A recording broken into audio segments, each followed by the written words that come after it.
Ini kan nampaknya ini banyak yang mau dilindungi nih. Siapa yang nyimpan uang di situ, bagaimana kolusinya dan sebagainya. Sampai ada yang mengaku itu uang apa namanya untuk membangun apa dermaga di Kalimantan. Kenapa kalau mau bangun dermaga kok harus disimpan di situ? Kan ada bank, uang halal kan? Iya kan? Nggak usah di belakang tembok. Iya kan? Ada bank, masukkan rekening. Itu kan pasti itu kolusi. Artinya ruang untuk masuk KPK besar sekali Pak, ruang terbuka. Oh besar, cuma KPK ini nampaknya nggak berani. Katanya belum diminta, tidak usah diminta. Masyarakat sekarang itu pinter. Tidak harus orang menjadi sarjana hukum untuk tahu bahwa ini wajar, ini tidak wajar. Gitu ya. Jadi menurut Pak Mahfud, pernyataan Hotman Paris itu justru menampar presiden ya? Menurut saya ya menampar presiden, tapi ya kalau cuma pejabat setingkat jam itu nggak ada izin presiden gimana? Lalu punya anak kesayangan presiden, kan memalukan presiden tuh. Diduga korupsi lalu dianggap anak kesayangan presiden yang anti korupsi gitu.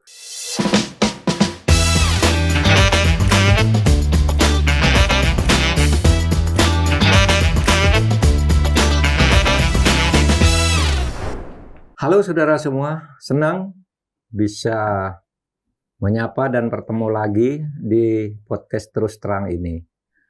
Di podcast ini saya selalu berusaha bicara jujur dan terus terang untuk sekaligus berbagi pandangan tentang politik, hukum, dan pemerintahan. Oleh sebab itu, simak dan ikuti pembahasan ini sampai akhir agar Anda mendapat pemahaman secara utuh. Baik, mari kita mulai. Silakan. Tanya apa? Ya Pak Mahfud, perdebatan, pembicaraan atau bahkan gonjang-ganjing tentang penegakan hukum atau dunia hukum kita sampai sekarang masih terus berlangsung Pak. Terutama menguat setelah kasus bekas Jampitsus Kejaksaan ini. Soal korupsinya dan TPPU-nya, dugaan korupsi dan TPPU. Pak Mahfud, kalau kita coba review, 3 episode terakhir itu bersuara keras mengkritik proses ini, bagaimana itu dilaksanakan, bagaimana penegakan hukumnya. Dan terlihat kekecewaan yang sudah mulai kelihatan, kelihatan bukan semata-mata mempertanyakan, tapi sudah mulai cemas lah kira-kira begitu dengan hukum kita. Nah, hari-hari ini menurut Pak Mahfud, apa yang Anda bayangkan atau Anda pikirkan Pak tentang Indonesia sebagai negara hukum? Saya melihat sekarang merebaknya kecemasan di tengah-tengah masyarakat, terutama masyarakat yang sedikit banyak mengerti tentang hukum. Kecemasan itu cemas akan masa depan negara hukum kita karena ditabrak secara langsung dan merusak oleh peristiwa Febri ini. Baik kasusnya itu sendiri yang melibatkan Febri maupun proses-prosesnya yang nampaknya merusak sistem hukum kita. Itu mengancam arsitektur negara hukum kita yang sudah didesain dengan bagus oleh para pendiri negara kita, dan kita sudah melengkapinya dengan berbagai ornamen hukum dari waktu ke waktu, tapi tiba-tiba ditabrak secara telak oleh peristiwa Febri ini. Berarti termasuk seluruh ekosistem hukum kita? Iya, karena saya katakan ini gempa bumi hukum karena apa? Karena pelakunya orang tertinggi di bidang perlawanan atau pemberantasan korupsi. Masalah yang paling buruk di negeri kita itu kan sekarang korupsi, dan pejabat tertingginya untuk itu di bawah Jaksa Agung adalah Jampitsus. Lalu dia sendiri yang sekarang menjadi tersangka dalam kasus itu. Jangan lupa tersangka itu adalah sebuah status di dalam hukum yang memang sudah didukung oleh alat bukti yang cukup. Dan biasanya meyakinkan. Jarang sekali kalau orang tersangka itu kemudian dibuat secara main-main. Apalagi pejabat penegak hukum sendiri. Nah, kita menjadi cemas karena apa? Kalau negara itu ingin bagus, sebenarnya kunci utamanya hukum. Baik ekonomi misalnya, perlu kepastian hukum. keamanan perlu penegakan hukum, korupsi perlu penegakan hukum. Sehingga ada satu ungkapan yang dikutip bukan dari saya. Saya mengutipnya dari Anton Supit. Anton Supit sendiri mengatakan, Anton Supit ini seorang pengusaha nasional, iya, pengusaha nasional, bagus. Beberapa kali saya dengar dia. Termasuk tokoh kritis, pengusaha yang kritis. Terakhir dulu ketika satu forum dengan saya kan bicara itu. Kemudian kemarin diulangi lagi di podcastnya Intriknya Pak Renal Kasali. Dia mengatakan, saya ngutip dari Johnny Lumentang. Johnny Lumentang tuh sekjen saya dulu ketika saya Menhan. Pensiunan Jenderal Angkatan Darat. Jenderal Johnny Lumentang. Lalu Johnny Lumentang sendiri menulis itu mengambil Sun Tzu. Oke. Sun Tzu. Dia mengatakan ada 3 hal yang mendukung negara itu bisa bertahan, bisa tidak bubar. Yaitu pangan, makanan. Yang kedua, rumah. Yang ketiga, hukum. Ini kata Sun Tzu. Kalau misalnya Anda hanya punya 2 dari 3 itu, apa yang harus Anda kesampingkan? Rumah saja. Rumah kesampingkan, asal kita bisa makan. Kalau bisa makan, hidup. Lalu ada hukum yang melindungi. Kalau harus tinggal 1, makanan atau hukum, gitu. Seperti kita mungkin milih makanan. Ya. Tapi kata Sun Tzu tidak. Harus hukum yang ada. Kenapa? Karena kalau hukum tidak ada, semua yang ada tuh bisa dihabisi oleh ketiadaan hukum itu. Bisa musnah karena chaos, karena hukum rimba dan sebagainya. Sungguh pun kita makan, kita bisa makan. Iya, meskipun bisa makan, bisa habis kita. Iya. Tapi kalau kita punya hukum, bisa diadakan oleh hukum untuk mencari makan itu.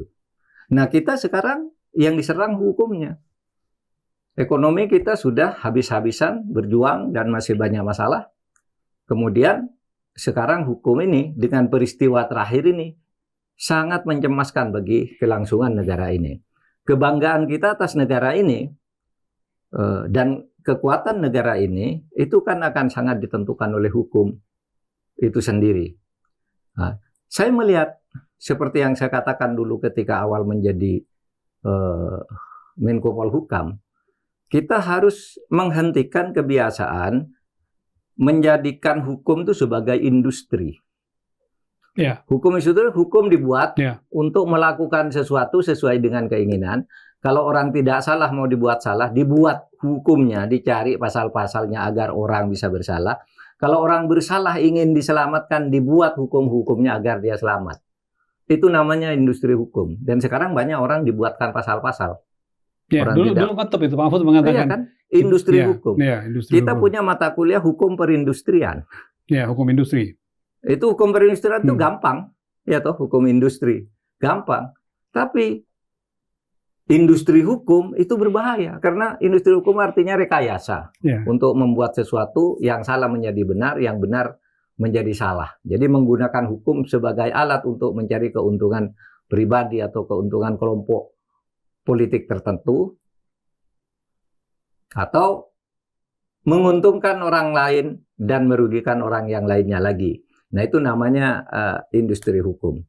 Sehingga sekarang ini dapat dikatakan bahwa kita ini sudah ada pada situasi distrust. Ya, Mas Rizal, semua orang sekarang kalau Anda lihat YouTube berita-berita kan ketidakpercayaan terhadap proses penanganan hukum oleh pemerintah. Yang mengatakan benar tuh ya kelompok mereka sendiri yang mengerjakan. Tapi coba masyarakat semuanya kecewa dengan kasus Jampitsus ini yang ditangani seperti ini. Distrust, ketidakpercayaan publik muncul. Saya pernah berteori juga, ya, bahwa hancurnya sebuah negara itu melalui 4 dis. Pertama disorientasi. Hukum dijalankan menurut arah yang tidak benar. Keluar jadi jalur itu disorientasi. Nah, disorientasi itu akan menimbulkan distrust, ketidakpercayaan. Nah, sekarang ini sudah muncul loh. Distrust dari masyarakat. Kalau ada pejabat pidato, wah omong kosong. Ada ini pidato, matikan aja. Itu hanya omon-omon. Udah distrust. Udah nggak usah didengarkan, itu bohong semua. Itu terjadi Pak sekarang luas ya. Di mana-mana. Iya, betul. Malah pejabat-pejabat penting sekarang diolok-olok. Iya. Ya, dibuat mainan oleh anak kecil, dibuat mainan disamakan sedang bicara dengan binatang, di sana dengan ngegau dan sebagainya. Itu sudah distrust, sudah nggak usah dipercaya, itu bohong. Nah, kalau distrust ini dibiarkan berkelanjutan, apalagi ditambah dengan kasus Jampitsus ini, itu akan terjadi disobedience. Pembangkangan. Ya, distrust sekarang orang, saya dengar ada di beberapa tempat orang udah nggak mau disensus lagi. Kamu miskin apa enggak? Kamu enggak mau. Sempat viral, Pak. Ada beberapa kali kemarin. Nggak mau betul. Apa, itu bohong semua. Sampai dilemparin, ambil kursi, lemparin petugas sensus. Itu distrust. Nah, kalau sudah distrust, kemudian muncul disobedience, membangkang, putusan-putusan pengadilan dianggap tidak benar, orang akan membuat hukum sendiri. Nah, disitulah negara akan hancur. Dan itu terjadi bukan hanya di dalam cerita, di dalam adagium yang dibangun oleh para tokoh, para pemikir hukum, tapi terjadi di sepanjang sejarah perjalanan bangsa-bangsa di dunia. Termasuk di Indonesia juga. Jatuh bangunnya pemerintah itu kan dimulai dari disorientasi terhadap kebenaran, lalu masyarakat timbul ketidakpercayaan, ketidakpuasan, lalu disobedience, jatuh, dan sebagainya. Nah, kalau jatuhnya cuma bisa bangun lagi, membangun lagi, ya rugi, tetapi juga tidak bagus. Cuma kalau jatuhnya sampai parah itu kan bahaya. Oleh sebab itu kalau kita cinta kepada bangsa ini, mari kita luruskan yang begini ini. Nah, itu masih bisa. Artinya kembali kepada ketidakpercayaan, pembangkangan dan segala macam. Kalau merefer kepada kasusnya bekas Jampitsus ini, Pak Mahfud bisa menduga bahwa ini bisa menjadi puncak kemarahan baru ya. Orang protes makin marah kepada pemerintah penegakan hukum. Apa yang membuat? Bukan semata-mata ini yang pelakunya adalah pejabat tinggi, tapi juga proses hukum yang menyertai itu yang Pak Mahfud merasa bahwa ini yang menjadi puncak. Oke, mari kita ulang lagi apa yang dikatakan oleh masyarakat dan sudah kita katakan melalui meja ini. Pertama, peristiwa pengalihan perkara, pengalihan penyidikan dari Polri ke Kejaksaan, itu melanggar prosedur. Tidak pernah ada di dalam sejarah penegakan hukum di Indonesia itu polisi mengalihkan penyidikan ke Kejaksaan. Dalam sejarah penegakan hukum? Nggak ada. Tidak pernah terjadi? Yang ada pelimpahan. Nah, kalau pelimpahan, itu boleh. Artinya, penyidikannya sudah selesai, tersangkanya sudah di BAP. Baru diserahkan, dilimpahkan, bukan ke penyidik kejaksaan, tetapi kepada penuntut kejaksaan. Itu lain lagi. Di kejaksaan itu ada penyidik, ada penuntut. Ke atas itu artinya kejaksaan sebagai penuntut, bukan kepada penyidik. Itu namanya pelimpahan. Nah, di dalam pelimpahannya ada surat pelimpahan disertai berkas perkara, termasuk penyerahan tersangka dan barang bukti serta pemeriksaan tersangka. Ada yang mengatakan, pemeriksaan tersangka tuh tidak diperlukan. Tidak diperlukan tuh pasal 36. Ada di pasal 36. Memang di pasal 90 dikatakan kalau sudah cukup dua alat bukti. Tapi sebelum itu pasal 36 ayat 1 KUHP menyatakan bahwa penyidik memeriksa saksi dan atau tersangka. Dan kemudian ditulis dalam berita acara yang ditandatangani oleh penyidik dan tersangka. Lalu di pasal 61 ayat 1 disebutkan ketika terjadi pelimpahan ini diserahkan nih semua, termasuk bagian dari berkas gitu. Nah, itu satu. Jadi kalau dikatakan itu tidak dikenal di dalam KUHP baru, KUHP baru. Kemudian di dalam KUHP lama pasal 90 juga hanya mau nyebut-nyebut dua alat bukti, tidak usah tersangka. Tapi sekarang itu sudah ada. Ya, di pasal 36 ayat 1 dan di pasal 61 ayat 1. Jadi itu jadi berkas. Jadi memang dulu sama-sama tidak ada, tetapi sekarang ada sejak adanya putusan Mahkamah Konstitusi. Putusan Mahkamah Konstitusi nomor 21 tahun 2014, di situ dikatakan untuk menjaga hak asasi manusia, maka setiap orang sebelum dijadikan tersangka harus diperiksa. Yang begitu itu tidak ada di KUHP lama maupun KUHP yang baru, tapi ada di putusan MK. Oleh karena ada di putusan MK itu selalu berlaku. Coba di kasus misalnya Roy Suryo, kan ribut soal P21. P21 ya. Karena P21 itu perlu syarat-syarat, misalnya pemeriksaan dulu. Ketika Yakut mau dijadikan tersangka, misalnya. Ya kan? Ya. Kan belum dijadikan tersangka karena lama kemana-mana, lalu dipanggil dulu sebagai saksi, sudah baru itu jadi tersangka. Ya. Sama Tom Lembong, Nadiem, kan masalahnya di P21. Apakah sudah diperiksa apa belum, kan begitu. Biasanya diperiksa dulu sebagai saksi, lalu sudah itu bisa langsung dijadikan tersangka kan? Diperiksa baru tersangka. Nah, ini tidak ada. Tetapi lalu diserahkan. Dan itu jasa alasannya sebenarnya vonis MK itu. Dasarnya. Dan itu dipakai. Dan itu dipakai sehingga meskipun tidak muncul KUHP baru belakangan, tetap aja itu berlaku ya. Tetap berlaku. Karena gini, vonis MK itu adalah negative legislature. Ya. Dia adalah undang-undang yang kemudian menghapus sesuatu dan memberi alternatif. Gitu.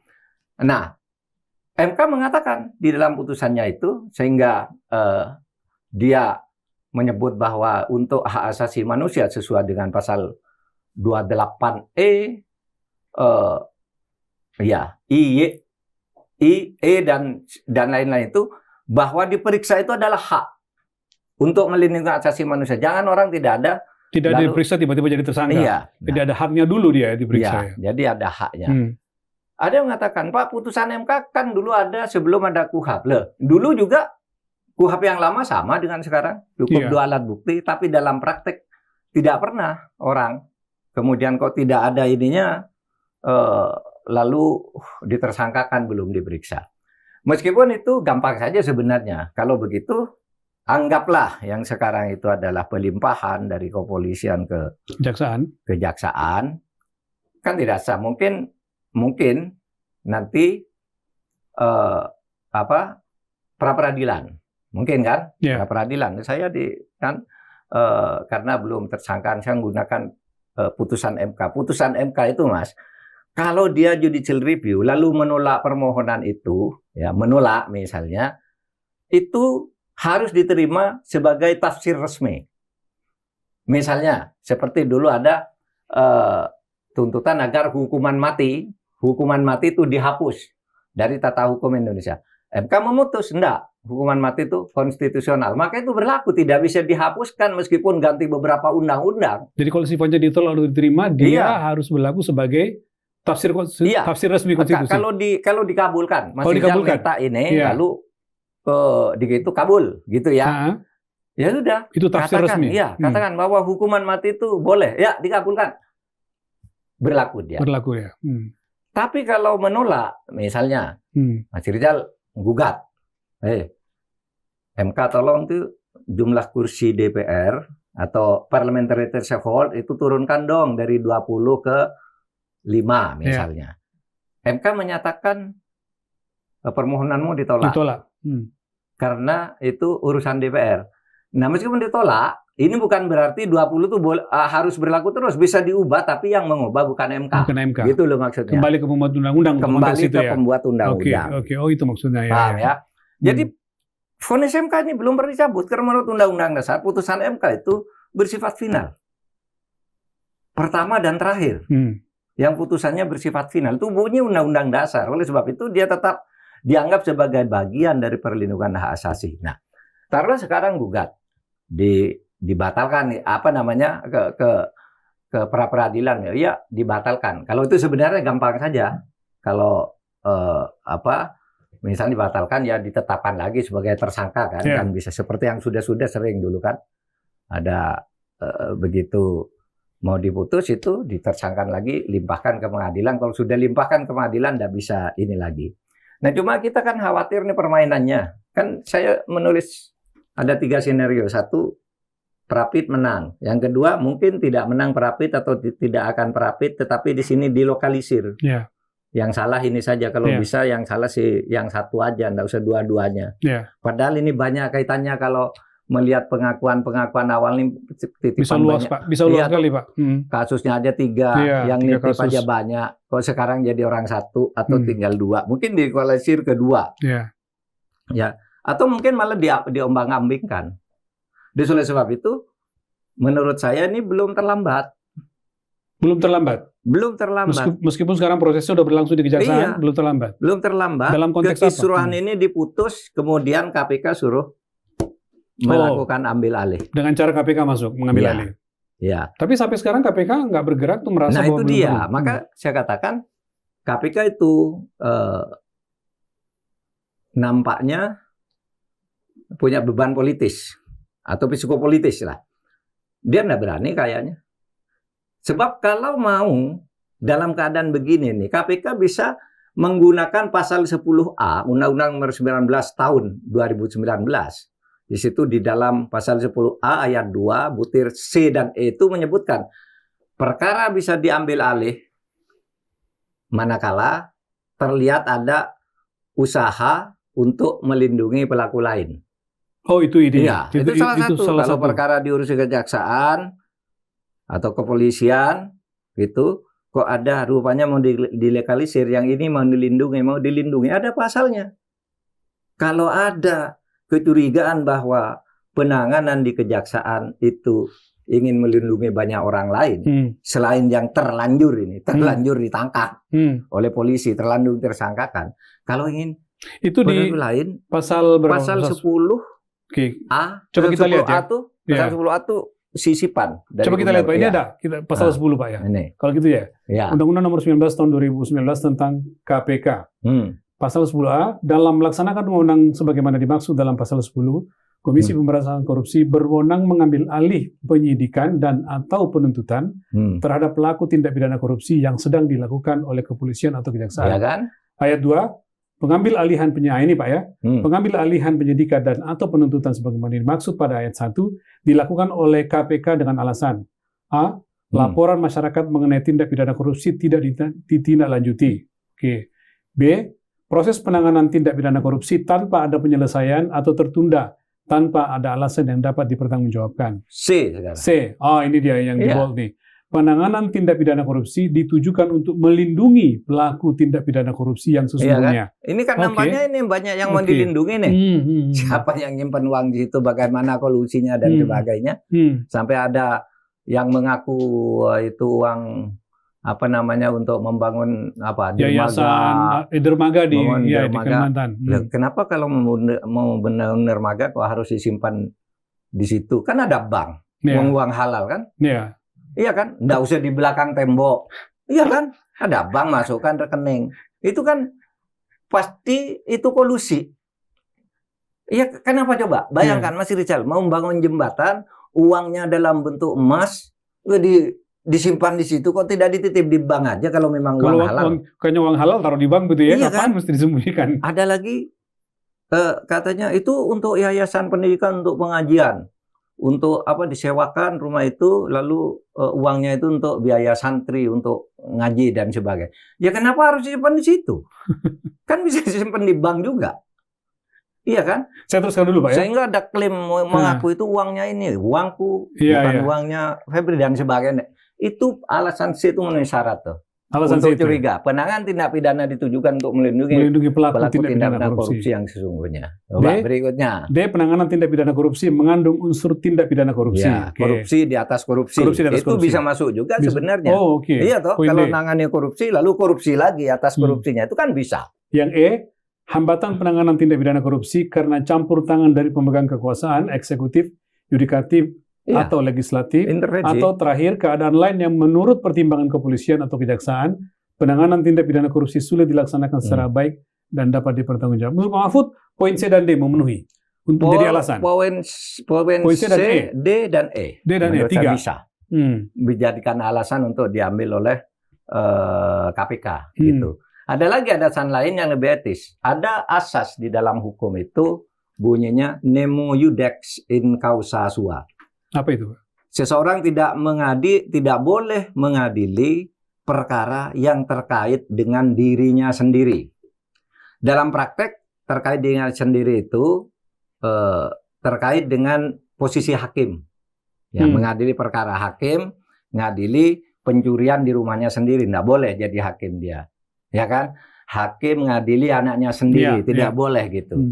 Nah, kalau dalam konteks institusi kejaksaan, jaksa tidak boleh ngadili jaksanya sendiri, padahal dia bagian dari situ. Seperti ini kan berarti jaksa mengadili jaksa. Itu asas itu berarti melanggar asas itu ya? Harusnya asas ini pakai nemo iudex. Dia punya kepentingan di situ karena pasti itu Febri diurus oleh Jampitsus baru, sementara semua aparat Jampitsusnya dulu yang mengerjakan ini semua bersama Febri kan.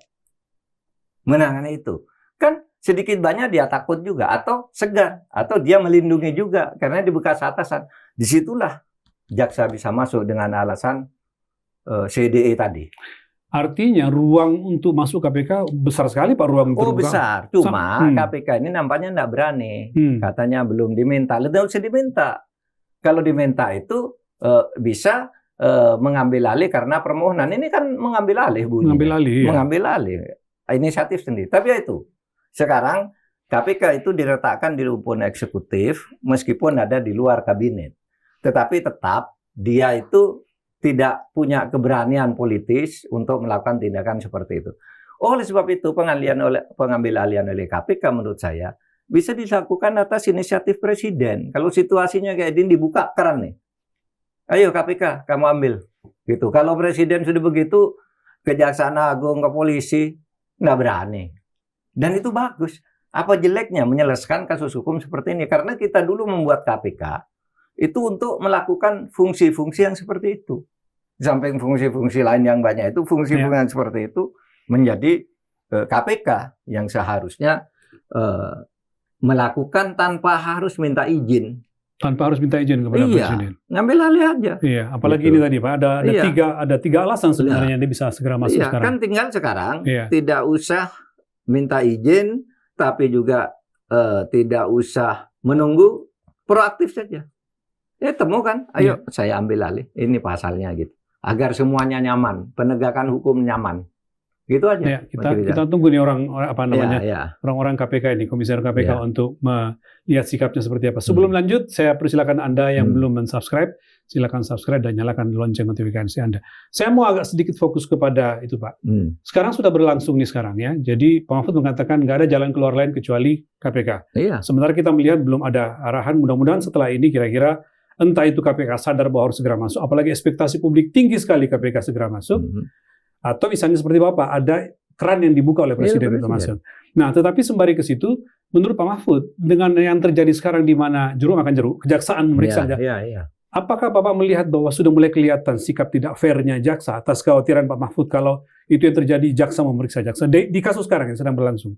Bukan hanya saya yang melihat itu, publik, masyarakat awam saja mengatakan, kenapa sih tersangkanya dua, yang satu ditahan, yang satu tidak? Persis, itu pertanyaan banyak Pak. Kenapa waktu diperiksa hanya diumumkan sekedarnya segitu aja? Ini kan menyangkut perhatian publik. Diperiksanya di mana? Apa di hotel? Apa sambil ngobrol minum kopi atau apa gitu kan? Orang curiga kalau seperti ini, meskipun masyarakat juga tidak harus selalu tahu ya. Kalau KPK itu kan kalau ada pemeriksaan, ketika masuk disorotkan, ini masuk ke ruang pemeriksaan. Bahkan ketika sedang diperiksa, divideokan dari jauh, ditunjukkan ke publik punggungnya, wajahnya sebentar, lalu apa isi pemeriksaannya dirahasiakan. Ini kita nggak tahu Febri ini diperiksanya kapan dan sekarang ada di mana dan apa sebenarnya isi pengakuannya dan sebagainya. Itu kan harus diupdate sedikit demi sedikit kan. Kemarin tanggal 17 itu diperiksa. Tapi pengacaranya aja yang muncul, Hotman Paris, dan tidak kelihatan Pak, Febri Adriansyah tidak kelihatan. Harusnya kelihatan gitu, harusnya ditampilkan. Iya dong, harusnya kelihatan gitu bahwa dia diperiksa. Dan kita sudah dengar sudah diperiksa sebagai tersangka, tapi tidak ditahan, yang satunya ditahan, gitu ya. Sudah diperiksa yang satunya, lalu disebut pengakuannya, iya kan? Bahwa ini uang titipan ini apa dan sebagainya itu kan, itu sudah dijelaskan kan oleh aparat maupun oleh pengacaranya yang juga berubah-ubah. Dulu dibilang ini siapa? Dito, Don Rito. Don Rito ini hanya korban dari 2 gajah yang berperang. Dia tidak ikut apa-apa. Nah sekarang dia ternyata ngakui ikut. Itu saya yang ngelola karena titipan kan gitu kan. Itu saya ngelola untuk ini dan seterusnya dan seterusnya. Nah ini semua harus terbuka kepada masyarakat karena masyarakat sekarang itu pinter. Tidak harus orang menjadi sarjana hukum untuk tahu bahwa ini wajar, ini tidak wajar.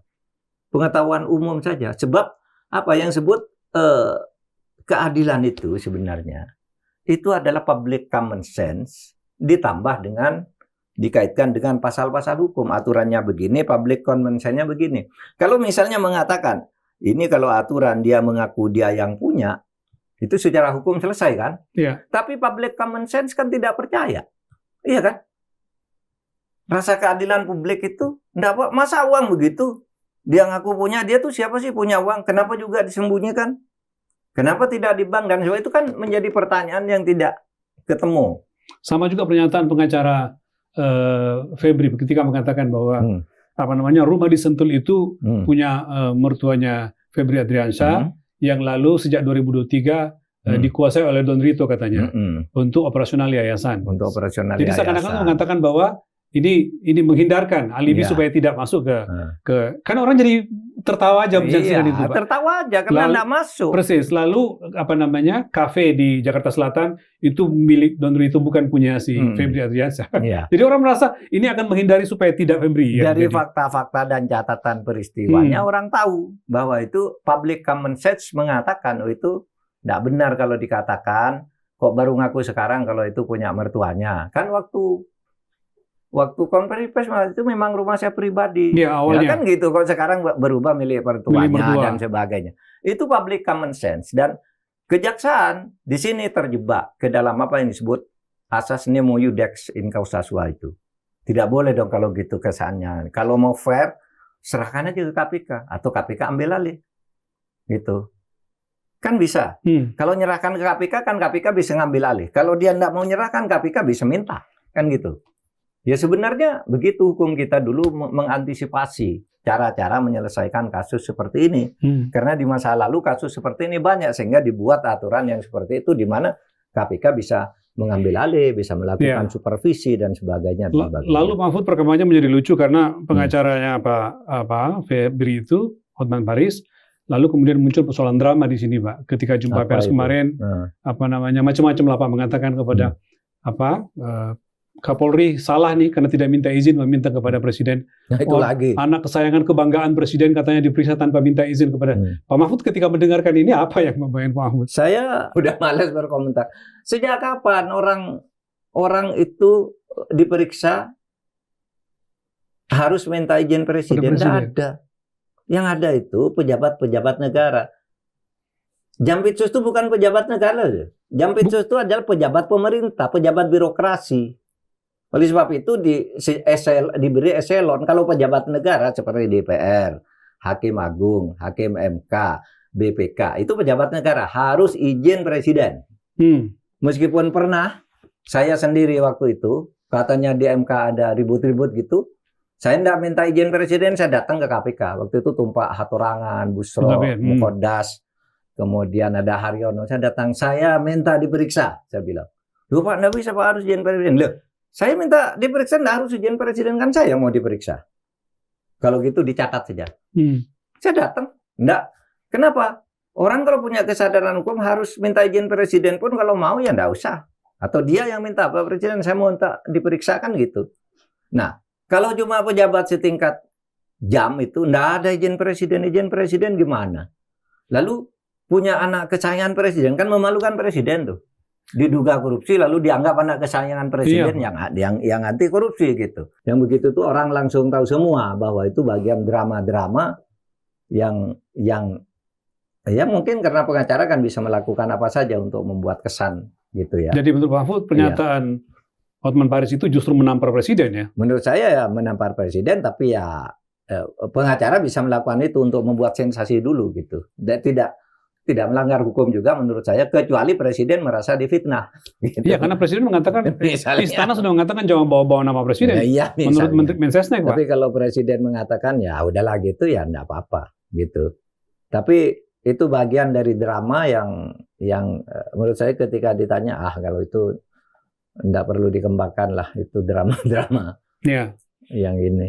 Lalu kemudian orang kemudian menyayangkan, terutama beberapa aktivis yang saya baca, Pak, akademisi, kasus ini karena seperti Mahfud mengatakan bahwa terjadi kesepakatan perdamaian, lalu terjadi barter, sehingga kita taunya MBG, Pak, yang tadinya kejaksaan hampir tiap minggu memberikan update ini tersangka, sekarang udah nggak ada lagi, Pak, hampir tidak ada pemberitaan tentang korupsi pengusutan oleh kejaksaan MBG.